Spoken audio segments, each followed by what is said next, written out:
Hello everyone, आज हम जानने वाले हैं एवोल्यूशन के बारे में। काफ़ी बड़ा चैप्टर है। हम इससे सारे वो पॉइंट्स ध्यान में करेंगे जो हमें समझने चाहिए। फिलहाल एवोल्यूशन में आते हैं काफ़ी सारे साइंटिस्ट, उसके साथ में थ्योरीज हैं, हम सबको समझते हैं कि इन सब का क्या कुछ कंट्रीब्यूशन रहा है। पहला पॉइंट हमारा रहेगा evolutionary history of an organism.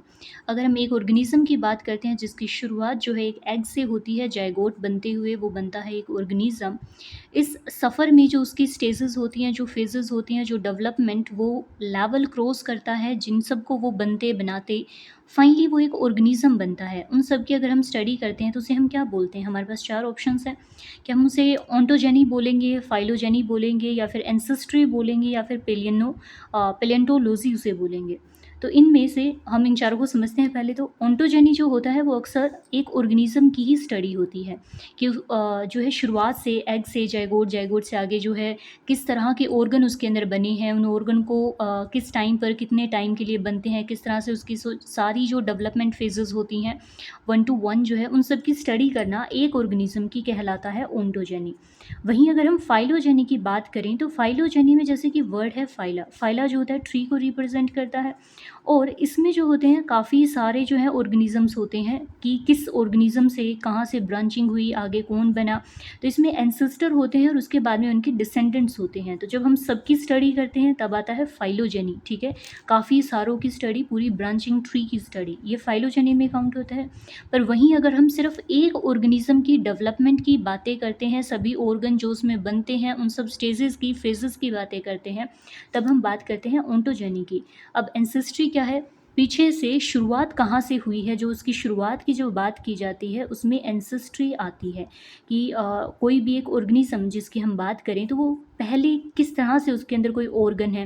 Like अगर उसके अंदर हाथ है, मैमल्स की अगर बात करें तो उसमें जो लिम्स हैं, ठीक है, तो वो लिम्स जो बने हैं शुरुआत में कैसे दिखते होंगे, पहले जो है उनके एंसेस्टर किस तरह के दिखते होंगे, उनकी अपीयरेंस, उन सब चीज़ों की बातें की जाती है।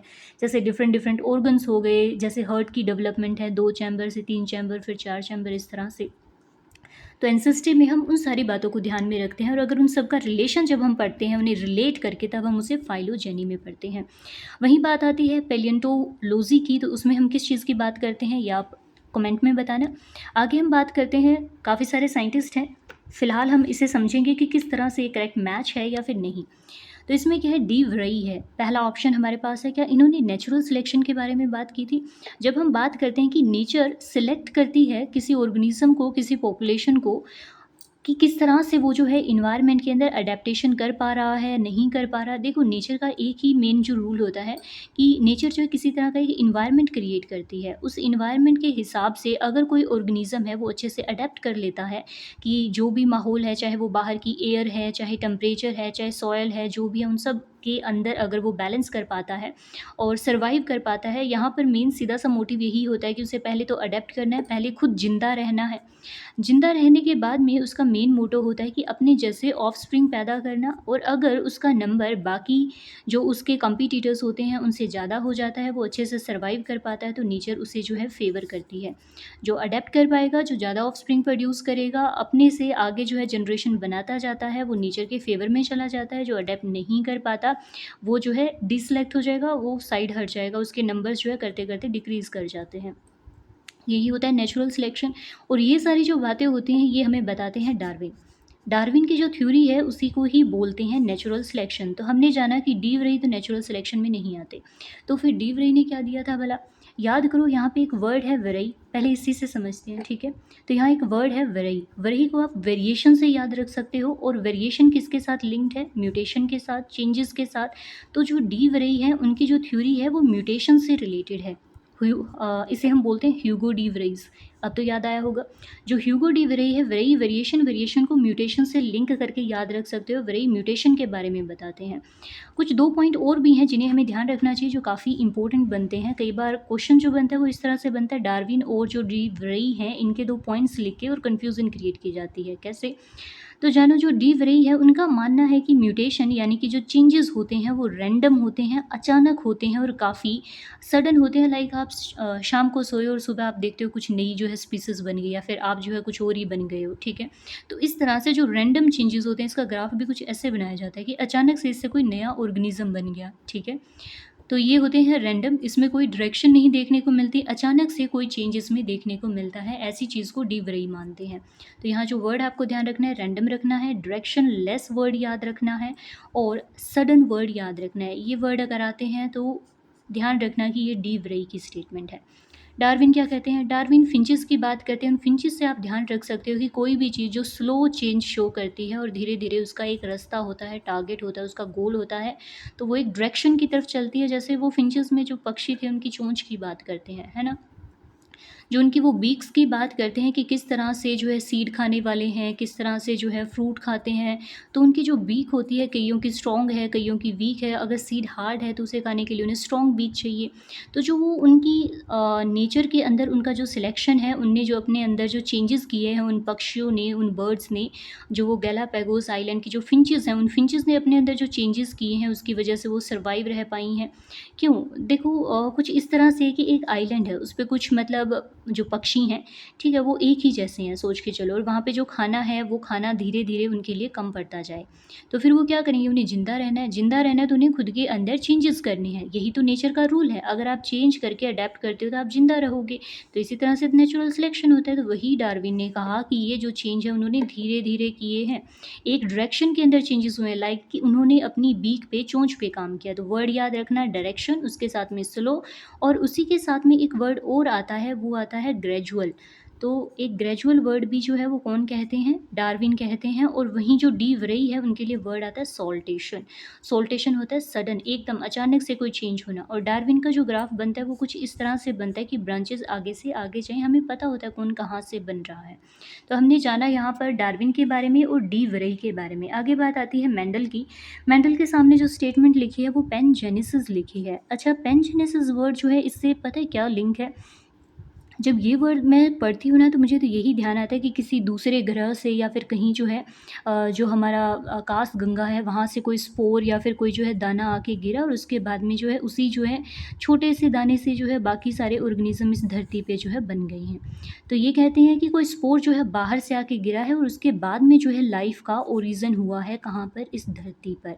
तो ऐसा जो है पेनजेनेसिस थ्योरी बताती है। और ये बात किसकी बोली हुई है भला आपको पता है? ये डार्विन का बोला हुआ वर्ड है। ये डार्विन की थ्योरी है, मेंडल की नहीं है। मेंडल को आप याद रख सकते हो, एम से मेंडल होता है और एम से मटर होता है। मेंडल जो है मटर के लिए जाने जाते हैं। आपको ध्यान होगा कि किस तरह से उन्होंने क्रोमोसोम के ऊपर बताया, और उसके बाद में उन्होंने बताया कि किस तरह से जो होते हैं, एक डोमिनेंट एलील होती है, एक रिसेसिव एलील होती है, और किस तरह से जो रिसेसिव होती है वो जब होमो में हो या फिर हेमी में हो तभी जो है खुद को एक्सप्रेस करती है, बाद में नहीं करती अगर वो हेट्रो कंडीशन में है।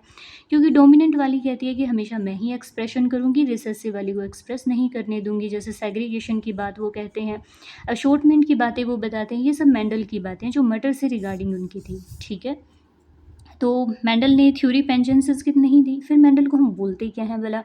मेंडल जो है जेनेटिक्स के फादर हैं। इन्हें हम जेनेटिक्स के फादर कहते हैं। ये अपने टाइम से काफ़ी अहेड थे।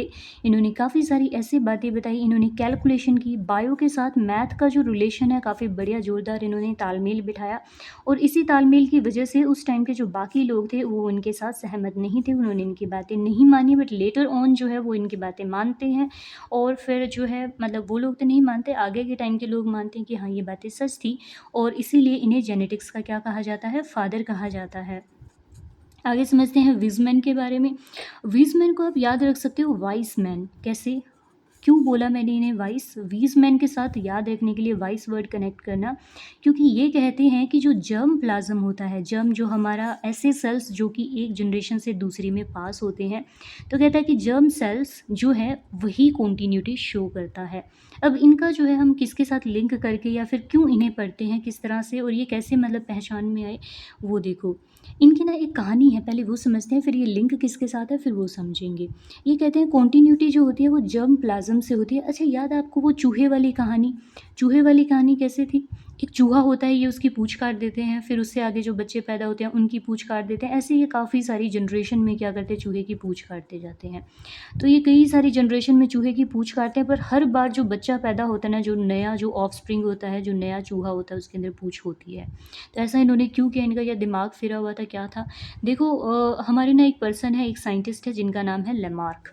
लमार्क की एक थ्योरी है लमार्किज़्म। लमार्क कहते हैं कि अगर आपने कोई अपनी ज़िंदगी में कोई काम किया है, उसकी वजह से अगर आपकी बॉडी में कोई चेंजेज़ आते हैं, तो वो बॉडी के जो चेंजेज़ हैं ना, जो आपने फ़िज़िकल एक्टिविटी से किए हैं, वो अगली जनरेशन में आपके बच्चों में जाएँगे। आपके चेंजेस जो आपने सीखा किया है, वो सारी चीज़ें आपके बच्चों में जाती है, ऐसा लमार्क ने बोला। पर फिर विज़मैन ने इनकी बात को सीरियस लिया और काफ़ी सारे एक्सपेरिमेंट किए, बेचारे चूहों की पूँछें काटी और देखा कि ऐसा तो नहीं हो रहा। तो फिर उसके बाद में इवन एक चूहे के साथ भी नहीं हुआ, विज़मैन ने देखा ये सब। तो जो लमार्क की बात थी, इन्होंने कहा कि नहीं भाई, मैं तुमसे एग्री नहीं करता, बिकॉज़ चूहे में पूँछ फिर भी आ रही है, क्योंकि उसकी लाइफ टाइम में मैंने पूँछ काटी फिर भी पूँछ आ रही है, मतलब तुम्हारी बात सही नहीं है। तो विज़मैन को हम जानते हैं लमार्क के क्रिटिसिज़्म के लिए, कि लमार्क की बात से वो डिसएग्री थे। और इसी के साथ हमें ये भी पता लग जाता है कि जर्म प्लाज़्म वो ख़ास चीज़ है जहाँ से जो है जीन या फिर कोई इन्फॉर्मेशन नेक्स्ट जनरेशन में जाती है, ना कि जो हम एक्वायर करते हैं। लाइक अगर कोई बॉडी बिल्डर है, तो उसका जो बच्चा होगा, क्या वो ऑटोमेटिक बॉडी बिल्डर ही शेप लेगा? उसकी बॉडी ठीक प्रॉपर बनी होगी, जैसे एक बॉडी बिल्डर लाइफ टाइम जो है मेहनत करके बनाता है, कसरत करके बनाता है। तो ऐसा नहीं होता। ये बातें वैसे लमार्क की थी और विज़मैन कहते हैं कि ऐसा नहीं होता।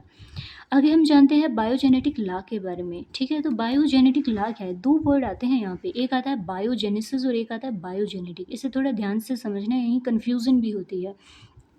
तो जो बायोजेनेसिस होता है ना, उसका मतलब होता है कि एक सेल पहले से है, वही सेल जो है आगे नया सेल बना रहा है, ठीक है? जैसे बाइनरी डिवीज़न होती है, आसान तरीके में समझने के लिए।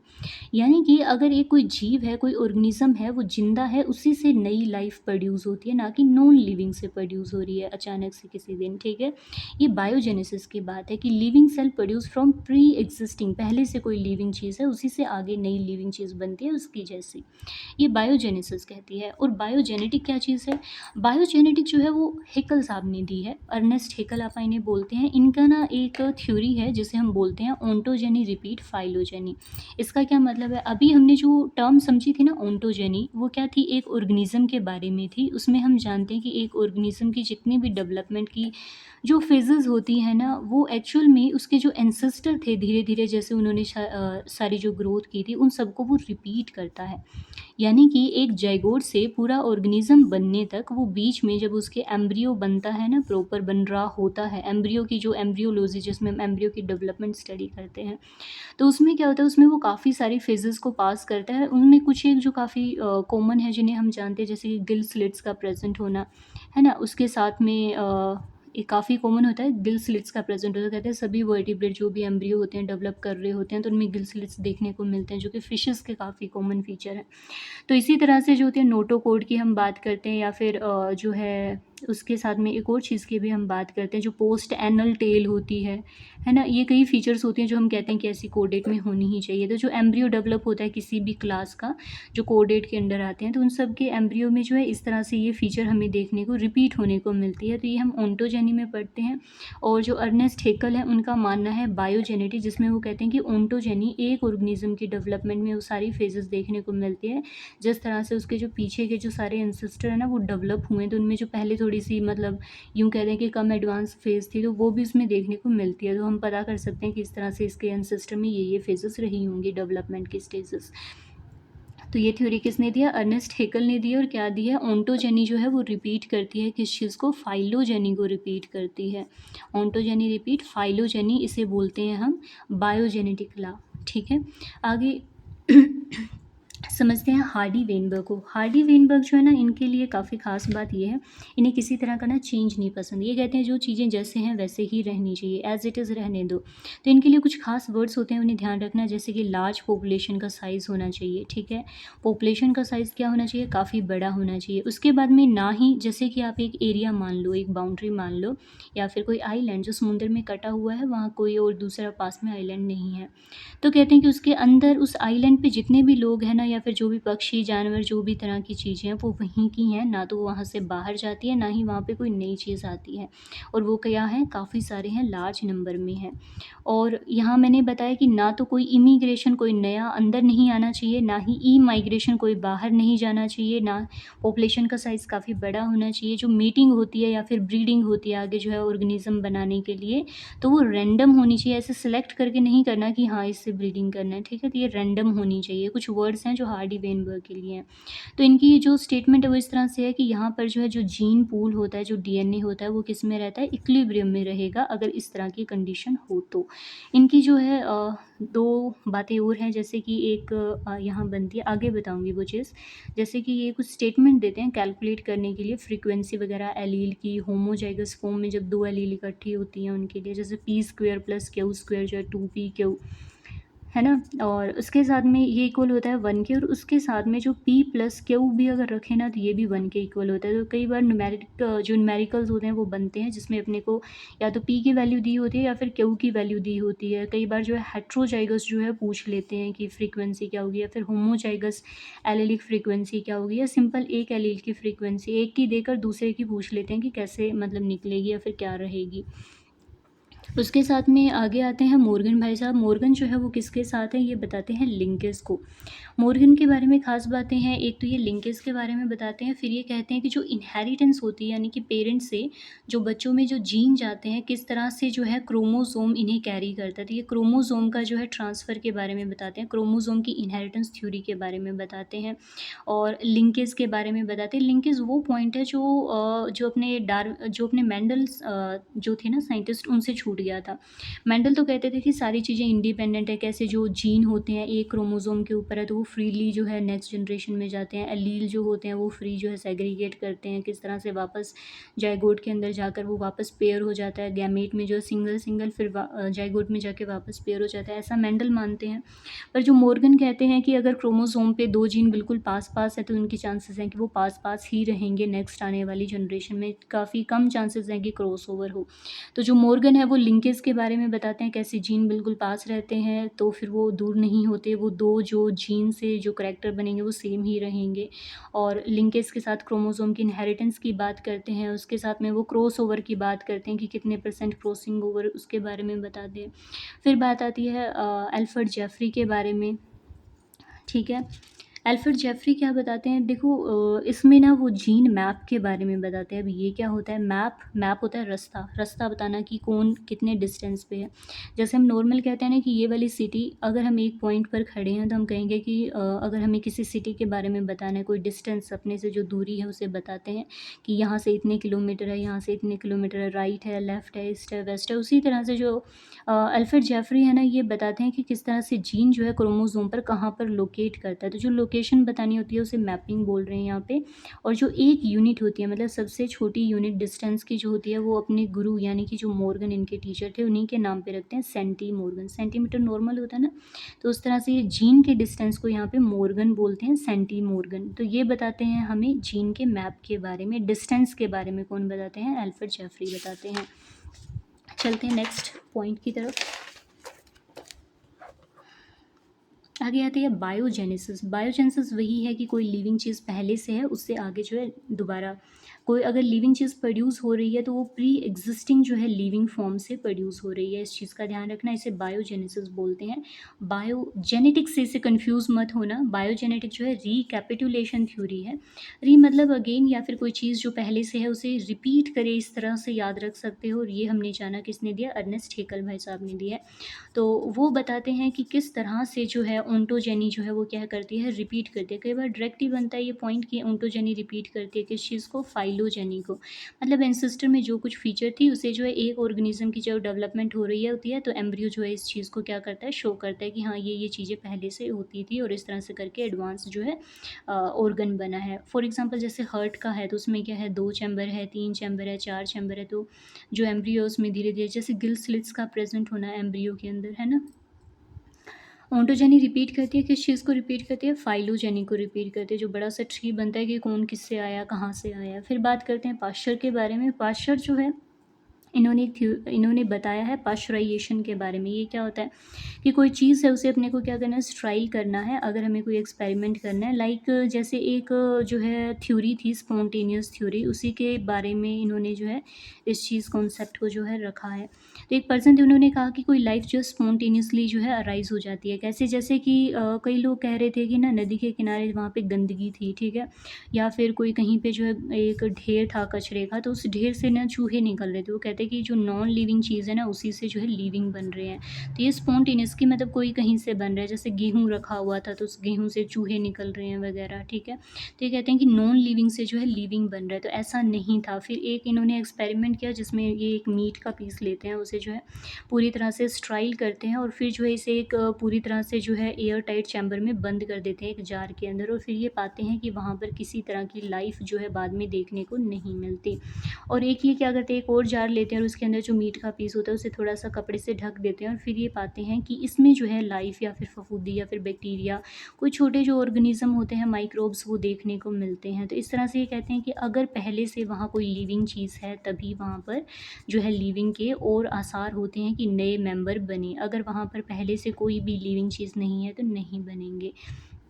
एक और एक्सपेरिमेंट भी आता है जो स्वान नेक फ्लास्क होता है, कि स्वान जो एक बर्ड सा होता है ना, उसकी जो नेक होती है उस तरह का एक फ्लास्क तैयार किया गया होता है। तो ये जो फ्लास्क होता है ना, इसमें क्या ख़ास बात होती है कि यहाँ से इसे हीट किया जाता है, एक बर्नर लगा लो, ठीक है। तो अब जब इसे हीट करते हैं ना तो यहाँ से जो पानी होता है ना वो बाहर निकलता है भाप बन बन के। तो अब इस पानी में जितने भी कोई बैक्टीरिया वगैरह है वो क्या हो गए, किल हो गए और यहाँ चले गए, ठीक है। अब ये बाहर नहीं निकल रहे और ना ही ये अब वापस जा रहे। अब यहाँ का जो पानी है वो बिल्कुल अच्छा खासा साफ़ सुथरा पानी है, क्योंकि इसे एक तरह से स्टरलाइज कर लिया हीट करके, हीटिंग से सारे जो बैक्टीरिया वगैरह किल हो गए। तो अब अगर देखा ना तो इसके अंदर किसी तरह के जो है माइक्रोब वगैरह नहीं देखे गए, ये पानी बिल्कुल साफ़ सुथरा ही रहेगा। पर वहीं अगर इस फ्लास्क को यहाँ से तोड़ दिया जाए तो अब यहाँ से एयर जो है डायरेक्ट इसके कॉन्टैक्ट में आती है और उसके बाद में यहाँ पे माइक्रोब देखने को मिलते हैं। इसे आप कंटामिनेशन वर्ड भी यूज़ कर सकते हैं कि एयर से जो है कोई माइक्रोब चले गए और वही जाके यहाँ पे क्या कर रहे हैं, ग्रो कर रहे हैं। तो ये दो जो है इन्होंने बताए थे। और फिर उसी के साथ में इन्होंने एक चीज़ और बताई थी, वो ये थी पाश्चराइजेशन, की अगर जैसे दूध वगैरह होता है उसे ख़राब होने से कैसे बचाएं, जैसे कि हीटिंग का बताते हैं 65 डिग्री सेल्सियस पे हीट करने का, ये पाश्चराइजेशन का, कि किस तरह से हम कोई चीज़ को स्ट्राइल कर सकते हैं। ये जैसे घरों में दूध वगैरह का होता है ना, फटने से बचाने के लिए उसे जो है काफ़ी हीट करके और फिर एक कंटेनर में बंद करके रख देते हैं, तो उसका जो लाइफ टाइम होता है अगर वो 10 घंटे में ख़राब होना था तो वो 15 घंटे में भी नहीं होएगा, क्योंकि उसके जो बैक्टीरिया माइक्रोब थे जो उसे दही बना रहे थे, जो उसे मतलब जो होता है ना मिल्क से कर्ड बनने की प्रोसेस, वो माइक्रोब जो थे लैक्टोबैसिलस वो सारे किल हो गए। फिर हम बात करते हैं वॉन बियर की। अब वॉन बियर की बात कैसे क्या करनी है, देखो वॉन बियर ने ना एक जो है स्टेटमेंट, ये जो इनकी बात है वो ये है, एम्ब्रियो की डेवलपमेंट की एक जो है स्टेटमेंट सी देते हैं, थ्योरी सी बताते हैं। तो जो अर्नेस्ट हेकल होते हैं ना वो कहते हैं कि जो एम्ब्रियो होता है ना उसमें जो डेवलपमेंट की स्टेजेस होती हैं वो प्रूव करती है किस तरह से जो फाइलोजेनी कनेक्टेड है। और अगर हमें फाइलोजेनी वाली बात को अगर हमें प्रूव करना है तो हम एम्ब्रियो की डेवलपमेंट वाली जो है बात को कनेक्ट कर सकते हैं इवोल्यूशन के साथ, कि किस तरह से जो है धीरे धीरे चेंजेस होके जो है सिंपल से कॉम्प्लेक्स तरह के जो है ऑर्गन्स वगैरह बने हैं। तो एम्ब्रियो वाली बात भी हम इससे कनेक्ट कर सकते हैं, ये हेकल ने कही थी। बट जो वॉन बियर होते हैं वो इससे डिसएग्री करते हैं। इसका क्वेश्चन बनता है कि हेकल से जो एम्ब्रियोलॉजी वाली बात के लिए कौन डिसएग्री करते हैं, वॉन बियर। और ये थ्योरी भी किसने दी है, एम्ब्रियो डेवलपमेंट वाली वॉन बियर ने दी है। और इसी के साथ में जो अर्नेस्ट हेकल है वो बताते हैं कैसे 2 से 3, 3 से 4 चैम्बर का हार्ट बनता है एम्ब्रियो के अंदर, जो अलग अलग हैं देखने को मिलता है। कैसे फिशेस में 2 चैम्बर हार्ट होता है, फिर जो रेप्टाइल्स हैं उनमें 3 चैम्बर होता है, मेंढक में 3 चैम्बर होता है, और एम्फीबियन यानी कि, और उसके बाद में किस तरह से जो आगे हम बर्ड्स की बात करते हैं या मैमल्स की बात करते हैं उनमें 4 चैम्बर हार्ट होता है, ठीक है।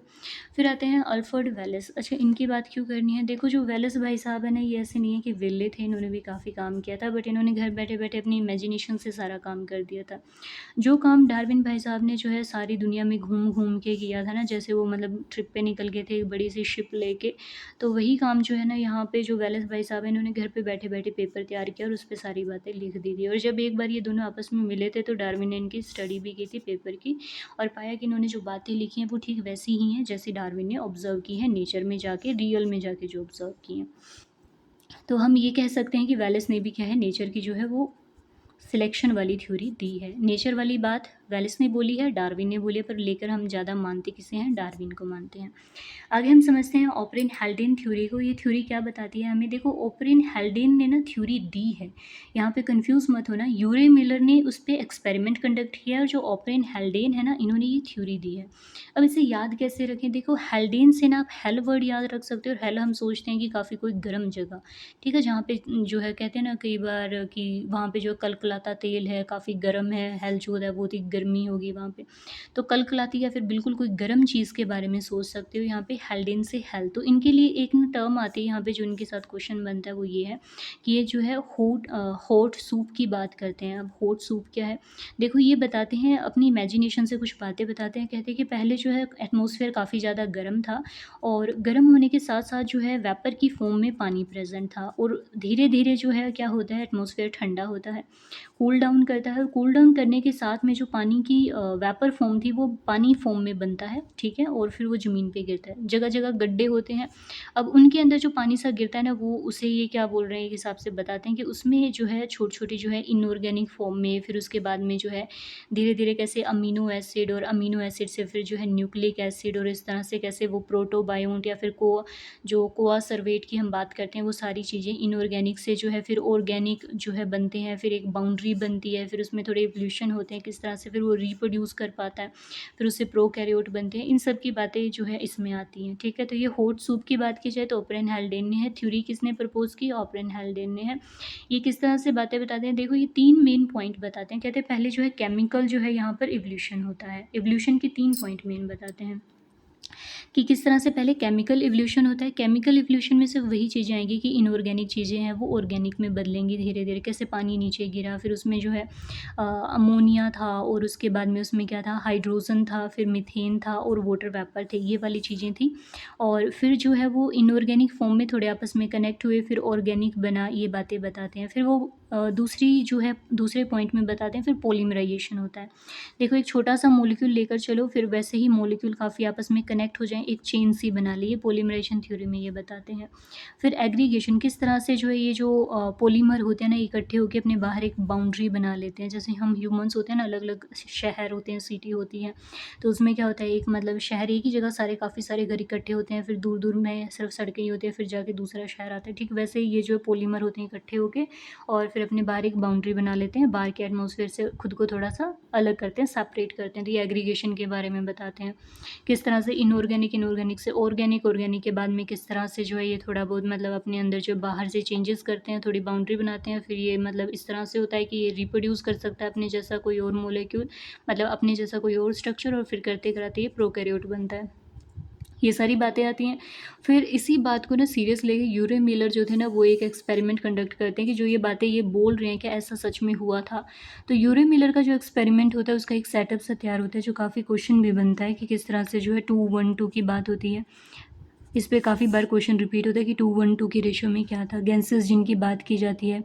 तो यहाँ पे जो मीथेन होता है वो 1 होता है, हाइड्रोजन 2 होता है और अमोनिया जो होता है 2 होता है। तो यहाँ जो बातें होती हैं 2-1-2 की रेशियो पे डायरेक्ट क्वेश्चन पूछा जाता है कि इसमें से कौन सी क्या है, तो हाइड्रोजन 2 है, अमोनिया जो है वो क्या है 2 है और मीथेन क्या है 1 है। अब इस एक्सपेरिमेंट में ठीक उन्होंने वैसे ही कंडक्ट किया जैसे जो है यूरे मिलर ने कैसे एक्सपेरिमेंट कंडक्ट किया, जैसा ओपरेन हेल्डेन ने बताया था। तो उन्होंने बताया था कि यहाँ पर जो है शुरुआत की जो एटमॉस्फेयर था वो काफ़ी गर्म था, यानी कि हॉट था, काफ़ी ज़्यादा गर्मी थी वहाँ पे, रहना सर्वाइव करना काफ़ी मुश्किल था, इनऑर्गेनिक था, ये बात भी ध्यान रखना। इनऑर्गेनिक यहाँ इनऑर्गेनिक नहीं मतलब एनऑक्सीजेनिक था। एनऑक्सीजेनिक जो है काफ़ी बार क्वेश्चन बनता है, इसका मतलब है ऑक्सीजन नहीं थी। कई बार स्ट्रेट क्वेश्चन बनता है कि अर्लियर जो इन्वायरमेंट था क्या उसमें ऑक्सीजन प्रेजेंट थी या नहीं थी, तो नहीं थी। दूसरी चीज़ फिर वहाँ प्रेजेंट क्या था, वहाँ पे हाइड्रोजन प्रेजेंट था, वहाँ मीथेन प्रेजेंट थी, वहाँ पर अमोनिया प्रेजेंट था, मीथेन थी, अमोनिया था और वाटर वेपर फॉर्म में पानी था। अब इन्होंने जो एक्सपेरिमेंट तैयार किया ठीक वैसा ही है, बिल्कुल हूबहू इन्होंने बस एक्सपेरिमेंट किया, बताया सारी जो भी चीज़ें थी वो जो है ओपरेन हेल्डेन ने बताया था। इन्होंने क्या किया, इस तरह से इन्होंने एक यहाँ पे फ्लास्क जिसे कनेक्ट किया दूसरी तरफ गैस इनलेट से, यहाँ से इन्होंने गैस इंट्रोड्यूस की, जो भी ये गैसें हैं मीथेन, अमोनिया, हाइड्रोजन। एक साइड जो इन्होंने एक बिकर रोड लगाया, यहाँ पे कनेक्ट किया और इसमें जो है ये हीटिंग कर रहे हैं, यहाँ पे इसमें पानी डाला और उसके बाद में किसी तरह से इसे क्या कर रहे हैं, हीट कर रहे हैं, ठीक है। इसे हीट करते हैं, यहाँ से जो पानी है वो भाप बन के निकलता है, क्योंकि हमें जो है ऐसा इन्वायरमेंट क्रिएट करना है, ये मान लो कि वो अर्थ है जो बहुत गर्म थी उस टाइम पे, जिसमें गैसेस थी और वाटर वेपर फॉर्म में पानी था। तो यहाँ से इस पानी को गर्म किया और ये भाप बन के यहाँ पे आ गया, समझ लो इस धरती के ऊपर यहाँ पे अब पानी आ गया एटमॉस्फेयर में, और यहाँ पे ये गैसेस यहाँ से इंट्रोड्यूस की, ठीक है। उसके साथ में एक और चीज़ क्या थी, उन्होंने बताया था कि यहाँ पे जो स्पार्क होता है, मतलब कई बार जैसे बिजली कड़कती है, ठीक वैसा कुछ होता है। तो उसके लिए कैसे बिजली बनाई जाए, यहाँ पे 2 इलेक्ट्रोड दिए और उसके बाद में जो है ये 2 इलेक्ट्रोड हैं, एनोड और कैथोड, और यहाँ पे जो स्पार्क क्रिएट करवाया गया। तो इनकी वजह से यहाँ पर जो है अमीनो एसिड बनते हैं, शुरुआत में क्या बनते हैं? अमीनो एसिड, और ये सच में हुआ। जो उन्होंने बताया कि अमीनो एसिड पहले बनते हैं, वो अमीनो एसिड यहाँ बने हैं। तो यही तो थे वो, एक मोनोमर। अमीनो एसिड क्या होते हैं? बिल्डिंग ब्लॉक होते हैं प्रोटीन के। तो अगर एक अमीनो एसिड दूसरे से जुड़ता है इस तरह से, अगर पूरी चेन बन जाए तो वो क्या है? पॉलीमर बनेगा ही बनेगा। इसी तरह से जो है न्यूक्लिक एसिड भी बनता है, जो कि डीएनए, जिसमें एक छोटी यूनिट क्या होती है? न्यूक्लियोटाइड होती है। और उसके बाद में यहाँ से जो पानी है जो काफ़ी हो जाएगा, फिर वो नीचे आएगा, यहाँ से उसे ठंडा किया जाएगा और फिर से वापस यहाँ इस चैम्बर में भेजा जाएगा, जहाँ से इसे हीट करके वेपर फॉर्म में वापस भेजा जाता है। यहाँ का टेम्परेचर लगभग 800 डिग्री सेल्सियस के लगभग है। और ये हमने जान लिया कि क्या कुछ था यूरे मिलर के एक्सपेरिमेंट में। सिर्फ इतना ही हमें पढ़ना है। चलते हैं आगे, समझते हैं अमीनो एसिड में कौन कौन से अमीनो एसिड बनते हैं।